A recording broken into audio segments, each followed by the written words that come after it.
All right, so this is the home self technique for the hip corkscrew technique. This should be performed in the clinic by myself or somebody else who knows how to do the procedure.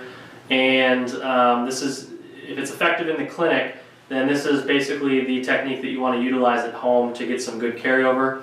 It's meant for basically accepting a better tension, a better load through the posterior chain, back of the leg, hip, probably more specifically for the sciatic nerve and the path that it follows, but also effective for hip mobility issues, hamstring tightness, calf issues.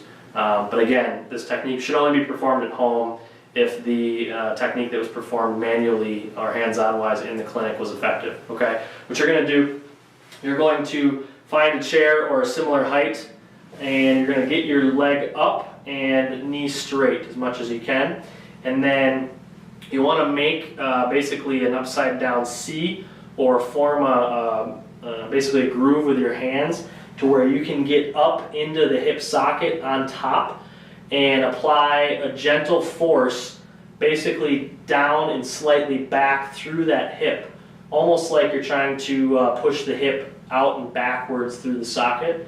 A gentle pressure down should feel a little tension increase through the back of the hip, maybe in the hamstring, and then along with that pressure, that self-pressure, you're going to try to rotate the foot and the leg inwards slightly. Hold about 5 seconds or breathe into it a couple times and then relax and let go. All right, very important too to keep the spine neutral here and make sure any forward lean you have is more of a hinge at the hips, but pressure down through the hip, foot rotates inward, breathe, and back.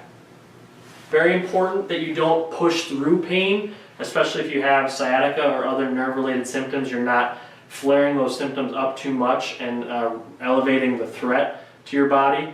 It's meant to, again, kind of accept better load, better tension through that backside, and you just want to toe the line into how much tension you're providing through the back leg.